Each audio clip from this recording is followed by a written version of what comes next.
So welcome welcome welcome स्वागत है आप सबका इस रिवीजन सेशन में जहां सर हम सबसे पहले रिवाइज करेंगे बहुत ही प्यारा कॉन्सेप्ट जिसका नाम है अजर्शंस। अब सर अजर्शंस का क्या मतलब होता है? अजर्शन बना है एक वर्ड से जिसका नाम है अजर्ट। अजर्ट मतलब कुछ कहना। अब एक ध्यान से बात समझना। जब आप फाइनेंशियल स्टेटमेंट्स पढ़ते हो, जब आप फाइनेंशियल स्टेटमेंट पढ़ते हो उसमें तीन चीजें आती हैं सर। क्या? Balance sheet, PNL, notes to accounts. Balance sheet, PNL, notes to accounts, तो जितने भी बैलेंस शीट आइटम है, जितने भी पीएनएल आइटम है, जितने भी नोट्स टू अकाउंट्स के आइटम है, ये सब कुछ कहते हैं। ये सब कुछ ना कुछ कहते हैं, उन्हीं को असर्शंस कहते हैं। तो ये कहते हैं these are the representations by the management. ये कहीं ना कहीं मैनेजमेंट की रिप्रेजेंटेशंस है, जो कि एक्सप्लिसिट भी हो सकती है, इंप्लाइड भी हो सकती है। एक्सप्लिसिट का मतलब है कहीं ना कहीं रिटर्न है स्पेसिफिकली, या इंप्लाइड है यानी आपको खुद समझनी पड़ेगी। So representations by the management, explicit और इंप्लॉइड, और ये कहाँ छुपी हुई हैं? फाइनेंशियल स्टेटमेंट्स के अंदर।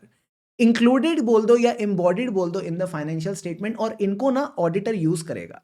इनको ऑडिटर यूज करेगा गलतियां पकड़ने के लिए, टू आइडेंटिफाई पोटेंशियल मिसस्टेटमेंट। आप ऐसा भी कह सकते हो कि इनको ऑडिटर यूज करेगा ये देखने के लिए कि क्या फाइनेंशियल स्टेटमेंट एज पर एप्लीकेबल एफआरएफ बने या नहीं। अब सवाल आता है सर कैसे यूज करेगा?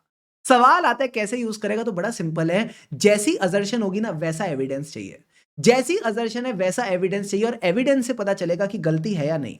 तो जो अजर्शन होगी उसके बेसिस पे अपन प्रोसीजर करेंगे, उसी के हिसाब से अपन एविडेंस लेंगे, और जैसा एविडेंस मिलेगा उससे पता चल जाएगा कि there is a potential misstatement और नॉट। फॉर एग्जाम्पल मैं आपको समझाता हूं। सपोज मान लो मैं डेटर्स की टेस्टिंग कर रहा हूं। मेरे कुछ डेटर्स हैं 1 लाख रुपए के 31 मार्च 2024 को फोकस करना। और सर ये कितने डेटर्स हैं? टोटल 5 डेटर है। अब ये कहता है कि जब भी आपको फाइनेंशियल स्टेटमेंट में डेटर दिखेगा ना, तो इसकी 4 असर्शंस हैं सर। क्या? ERCV। ERCV का मतलब है एग्जिस्टेंस, राइट, कंप्लीटनेस और वैल्यूएशन। तो मैनेजमेंट कहीं ना कहीं जो ये डेटर दिखा रही है 1 लाख रुपए के, इससे क्या कहना चाहती है?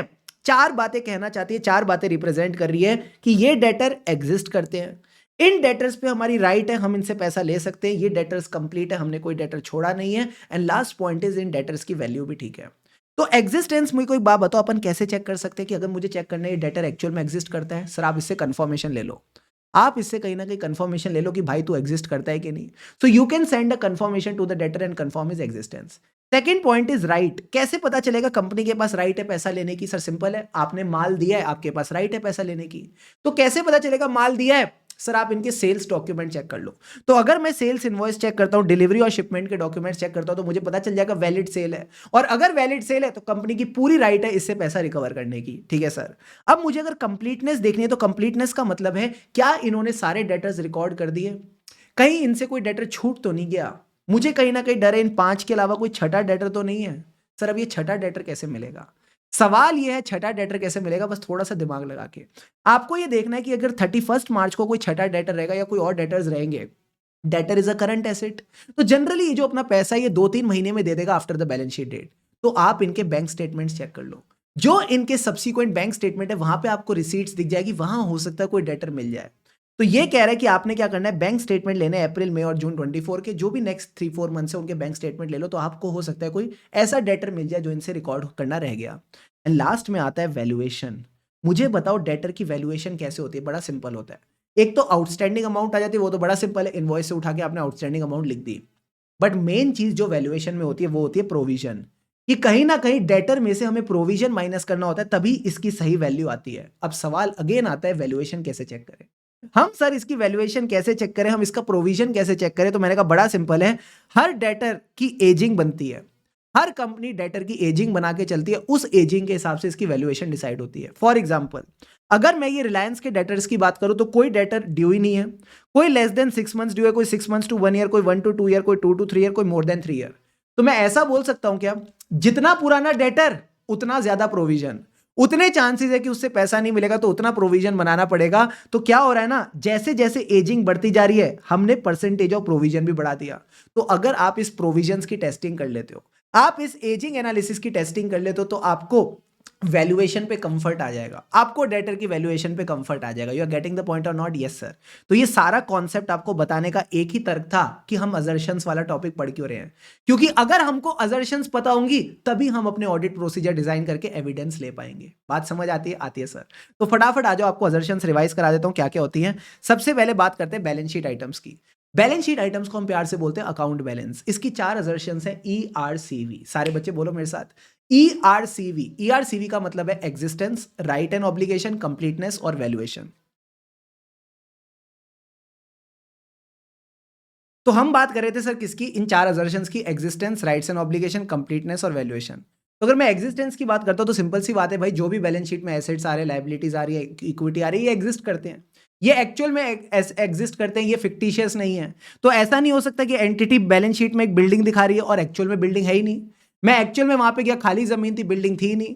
तो आप ये मान के चलते हो कि भाई ये बिल्डिंग है, जो भी लायबिलिटीज है, इक्विटी है, ये सब एक्चुअल में एग्जिस्ट करते हैं, फिक्टिशियस नहीं है। ठीक है सर। सेकेंड पॉइंट बात करता है आपकी राइट्स एंड ऑब्लिगेशंस की।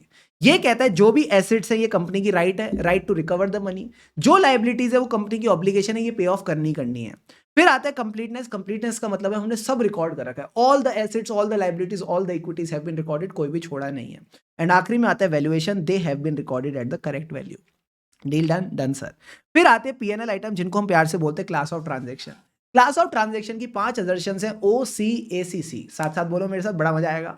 OCACC। OCACC का मतलब है occurrence, completeness, accuracy, classification, cut off. Occurrence का मतलब है कि जो ट्रांजेक्शन है ना, एक तो वो अकर हुई है ड्यूरिंग द ईयर, वो कहीं ना कहीं अकर हुई है। सेकेंड थिंग इज वो एंटिटी की ही ट्रांजेक्शन है।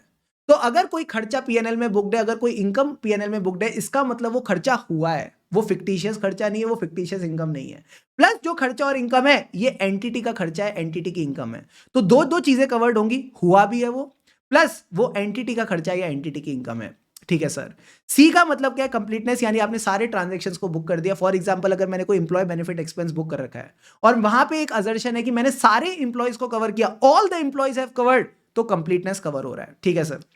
फिर आता है ए फॉर एक्यूरेसी, यानी जो आपने खर्चा या इनकम बुक करी है वो सही अमाउंट पे करी है, वो आपने सही अमाउंट पे करी है। फॉर एग्जांपल अगर मैंने रेवेन्यू बुक किया है तो मैंने उसमें से ट्रेड डिस्काउंट माइनस करके सही अमाउंट बुक करी है। अगर मैंने कोई इंप्लॉय बेनिफिट एक्सपेंस बुक किया, उसमें जो भी टीडीएस की एडजस्टमेंट वगैरह रहती है, अगर वो करके मैंने सही अमाउंट बुक करी है, तो मैं एक्यूरेसी की बात करता हूं। कई बार ये लोग एक्यूरेसी बोलते हैं, कभी मेजरमेंट बोलते हैं, दोनों एक ही चीज के सेम नाम है। ठीक है सर, दोनों एक ही चीज के अलग अलग नाम है। फिर आता है कट ऑफ। कट ऑफ का मतलब तो बड़ा सिंपल था सर, ये हमारा फाइनेंशियल ईयर है, जो इस फाइनेंशियल ईयर को रिलेट करेगी ना ट्रांजैक्शन, वो ही इसी में इंक्लूड होगी, बाकी सारी चीजों को अपन कट ऑफ कर देंगे। सारे बच्चे करो मेरे साथ, जो इस ईयर की ट्रांजैक्शन होगी, जो इसको रिलेट करती है, अक्रूवल बेसिस क्या कहते हैं, जो जिस ईयर की ट्रांजैक्शन है उसी में रिकॉर्ड करो। तो जो भी इनकम्स और एक्सपेंसेस इस ईयर को पर्टेन करते हैं वही इंक्लूड होंगे, बाकी सबको क्या कर दिया, कट ऑफ। एंड लास्ट में आएगा क्लासिफिकेशन। क्लासिफिकेशन कहती है प्रॉपर अकाउंट्स में अपनी अमाउंट्स को क्लासिफाई करो। फॉर एग्जांपल अगर आपने वेजेस पे करी है फॉर इंस्टॉलेशन ऑफ पीपी, तो वेजेस अकाउंट में नहीं आएगी, ये पीपी अकाउंट में जाएगी। तो आपने सही चीज को सही जगह क्लासिफाई करके आना है। एंड अगर मैं लास्ट में बात करूं तो अपन बात करते हैं प्रेजेंटेशन एंड डिस्क्लोजर की। सर प्रेजेंटेशन एंड डिस्क्लोजर में कौन सी असर्शंस आती है, जो बैलेंस शीट और पीएनएल की असर्शन है ना, सारी असर्शन आ जाती है एक्सेप्ट 2। कौन सी 2 असर्शन है जो इसका पार्ट नहीं बनती, एक तो एग्जिस्टेंस। सर एग्जिस्टेंस क्यों नहीं बनती, एक बात बताओ, आप कंटिजेंट लायबिलिटी डिस्क्लोज करते हो, हाँ सर करते हैं। क्या वो लायबिलिटी आज एग्जिस्ट करती है या आगे जाके एग्जिस्ट कर सकती है, सर आगे जाके एग्जिस्ट कर सकती है। तो आप एग्जिस्टेंस वाली असर्शन यहां नहीं लोगे। ठीक है सर। दूसरी आती है cut off. Sir cut off क्यों नहीं ले सकते, बिकॉज आपने एक AS4 पढ़ रखा है, आपने अकाउंट्स में एक AS4 पढ़ रखा है जो बात करता है events after the balance sheet date. दो तरह के इवेंट्स होते हैं, एक होते हैं एडजस्टिंग इवेंट, एक होते हैं नॉन एडजस्टिंग इवेंट। तो नॉन एडजस्टिंग इवेंट का एक फेवरेट एग्जांपल है सारे अकाउंट्स के टीचर का, वो क्या है, fire in the factory run run run. अगर बैलेंस शीट डेट के बाद एक फायर लग जाती है फैक्ट्री में, जिससे कंपनी को हैवी लॉस हो जाता है, तो वो डिस्क्लोज करना पड़ता है नोट्स में। अब एक बात बताओ, ये जो फायर है, क्या ये फाइनेंशियल ईयर के अंदर हुई है, उसके बाद हुई है, सर उसके बाद हुई है। तो अगर आप वो फायर डिस्क्लोज करो तो आपने तो कट ऑफ की बैंड बजा दी, आपने तो कट ऑफ की रिस्पेक्ट ही नहीं करी। तो ये कहते हैं कि कट ऑफ की जो असर्शन है वो भी नोट्स टू अकाउंट्स पे एप्लीकेबल नहीं है। पर एक बात बताना, जो शुभम सर ने आपको मास्टर क्वेश्चंस कराए, हाँ सर, सपोज अगर एंटिटी ये सब नोट्स टू अकाउंट्स या डिस्क्लोजर्स की बात करती है, तो हमारे ऑप्शन में क्या दे रखा होता है सर, सीधा डिस्क्लोजर ही दे रखा होता है, वो डिस्क्लोजर के अंदर की असर्शंस में जाते ही नहीं।